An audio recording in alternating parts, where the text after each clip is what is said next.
বাধ্য হয়ে সেগুলো কি করলো, আমাকে ডিভোর্স দিল। আমি হিরো আলমকে ডিভোর্স দিলাম।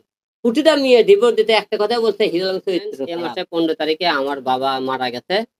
সেই মারা যাওয়া নিয়ে আপনারা সবাই জানেন রিয়ামণিকে আমি ডিভোর্স দেবো বলেছি। সেই নিয়ে আপনারা কয়েকদিন ধরে আপনার নানান কথা, নেগেটিভ পজিটিভ কথা আপনারা ছড়াইতেছেন।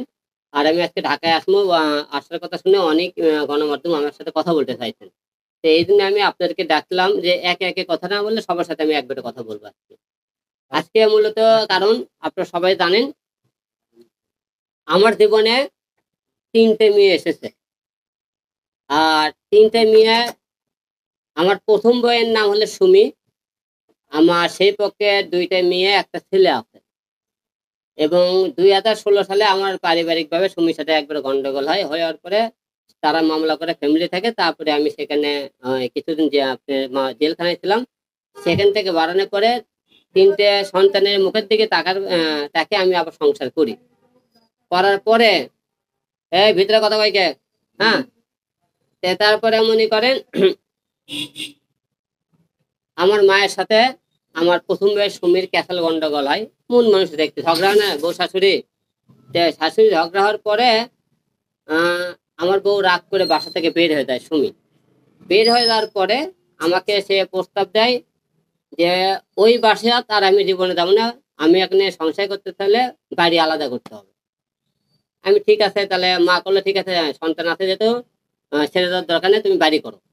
আমাদের যে পুরাতন বাড়ির সাথে আরেকটা বাড়ি করে বউরে আপনার সবাই দেন, ডুপ্লেক্স একটা বাড়ি করতেছে আপনারা। ওরা 2 বছর ধরে সেই বাড়ির কাজ চলতেছে। চলার পরে আমার বউ যে মনে করেন ভিতরে যে আরেক যে শয়তানি, আমি এটা বুঝতে পারি 2 বছর সময় আমার থেকে কেন বাড়ি করতে বলছে আমাকে। হুট করে তো চাইলে বাড়ি করতে পারবো না, সময় লাগবে। সে ছই দিয়ে একটা প্রবাসী একটা ছেলেকে সে মনে করে প্রেম করে 2 বছর সে বিয়ে করলো। আমাকে 2 বছর বাড়ি কথা কয়ে সে বাড়ি কমপ্লিট হয়ে যাওয়ার পরে আমার ছেলে সন্তান, বাবা মা যারা আছে সবাই অনেকভাবে চেষ্টা করছে তাকে আনার জন্য, সে আর আসেনি। সে অন্য জায়গায় বিয়ে করেন, প্রেমেতে পড়ছে আমরা জানি না, পরে বিয়ে করেছে, কিছুদিন আগে বিয়ে করতেছে। তারপরে সে মনে করে এখানে চলে গেল। আমরা পৃথিবীতে দেখছি অনেক জায়গা মা এমন একটা জিনিস, স্বামী ছেড়ে দেয় কিন্তু 3টে সন্তান ছেড়ে দেয়। আমার বউরা দেখেন 3টে বাচ্চার কথা ভাবে না ভেবে অন্য জায়গায় সে বিয়ে করলো। আমি খারাপ হলে মনে করেন সে তো 3টে সন্তান লেমন করে খেতে পারতো, খাইলো না। আচ্ছা দেখ, এখন তারপরে আমার জীবনে আসলো কে, নুসরাত। নুসরাত নামে একটা মেয়ের সাথে মডেল, তার সাথে পরিচয় হয়। পরিচয়ের পরে তার সাথে সে কিছুদিন প্রোগ্রাম করার পর তার বিয়ে হয়। বিয়ে হয়ে সংসার হয়ে থাকে, ক্যাসাল গন্ডগোল তার সাথে কিছু না। তারপরে মনে করেন আমরা কিছুদিন বিভিন্ন জায়গাতে স্টেজ প্রোগ্রাম করি, আমি আর নুসরাত। করে দেওয়ার পরে প্রায় 2-2.5 লাখ টাকা আমাকে জ্বর হয় প্রোগ্রাম করে। রমজানের আগে পর্যন্ত আসার পরে নুসরাতের কিন্তু প্রথমে বিয়ে হয়েছিল, তার প্রথম পক্ষে একটা ছেলে সন্তান আছে। নুসরাতও বিবাহিত ছিল, একটা ছেলে আছে তার। এবং নুসরাতে বিয়ে হওয়ার পরে মনে করেন প্রায় 8 বছর ধরে বাসায় যান। তারপরে সে বাসায় গেল। বাসায় যাওয়ার জন্য চেষ্টা করলে আমি কোনো কিছু টাকা 30,000 টাকা দিলাম, তুই মার্কেট করে বাসা দাও। করতে নাই 50,000 টাকা নেবো।